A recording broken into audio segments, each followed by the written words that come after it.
Back to the second segment of the show for today.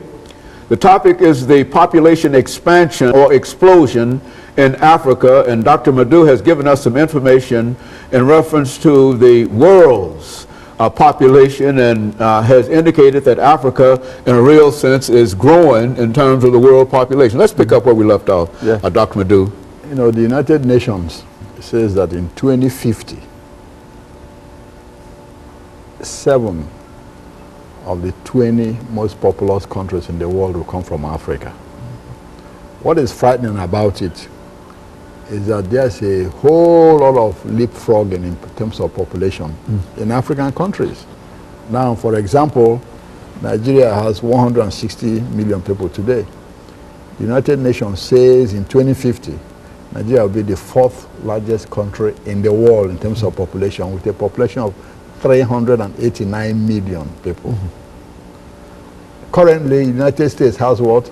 A little bit over 300 million. But in 2050, the United States will be 403 million people.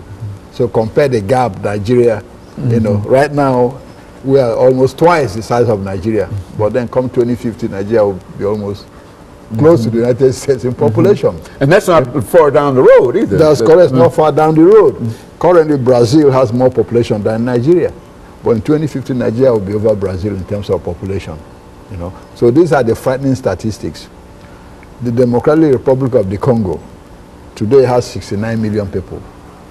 In 2050, it will be the 10th largest country in the world in terms of population, with 148 million people.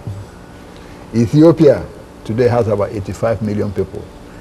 In 2050, Ethiopia will be the 11th largest country in the world with 145 million people. Tanzania today has 41 million people. In 2050, Tanzania will have 139 million people as the 13th largest country in the world. Egypt has 82 million people currently. In 2050, Egypt will have 128 million people, you know, being the 15th largest country in the world. Tanzania currently has 41 million people. In 2050, Tanzania will have 139. From 40 to 139 exactly, million. Yeah, from 41 to 139 million. Exactly. That's almost triple the size of the station. You're saying that the same thing about all of these nations that you make? That's correct.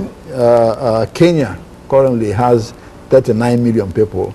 In 2050, Kenya will have 96 million people, be the 18th largest country in the world.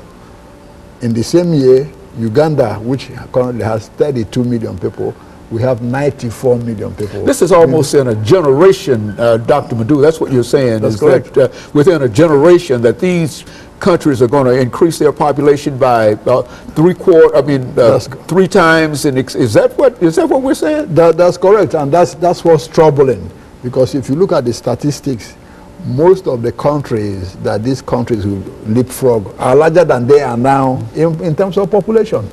Okay, in 2050, in India, we have 1.6 billion people. China will be second with 1.2 billion people.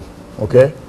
Now, if you look at that, you know, difference, even between India and China, you see that China's population control is working.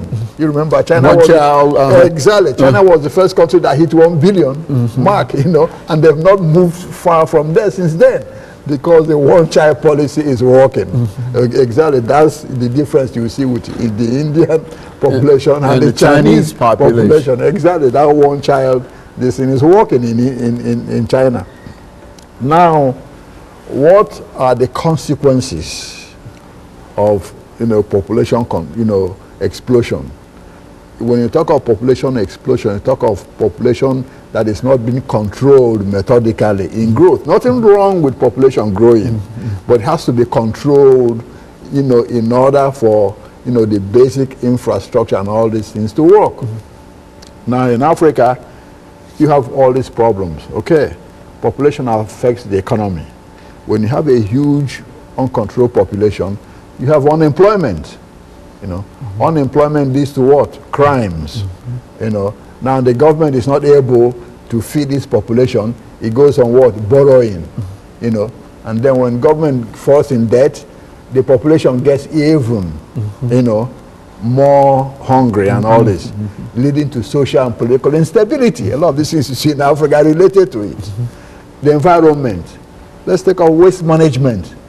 Waste management as it is now in Africa is, you know, almost non-existent in some places. Okay, you have more population, then waste management even becomes a problem. Managing your waste. That's why people go to the streams and all this, you know, empty things that turn around and kill people. It affects the environment.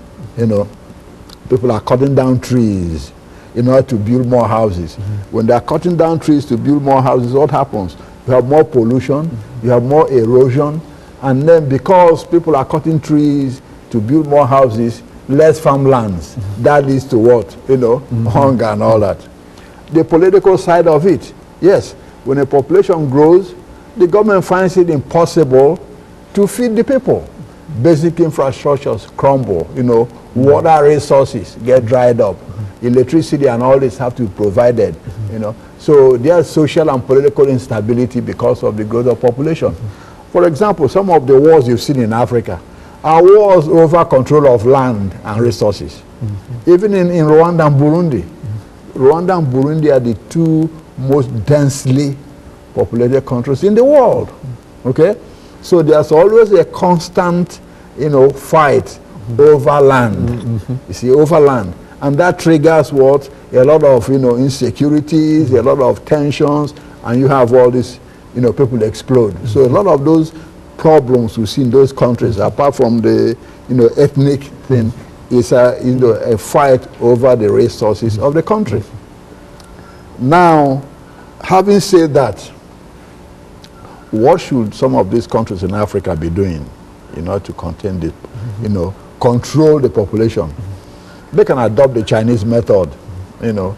One child. Yes, one child per family, or two children per family. Because right now, in comparison to the Western countries, where, you know, the average is about 1.9, you know, children, like they say. And then some in Asia is about 2 point some currently.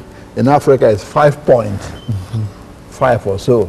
So the average African family, you know, is 4 or 5 children, 6 children. Okay, so that has to be controlled. One way of controlling that is making sure that people understand that having too many children could lead to a lot of consequences, poverty, you know, etc., etc. And of course, Dr. LMadu, we're getting ready for this second commercial break, after which we'll be back with our audience following this very, very short commercial break.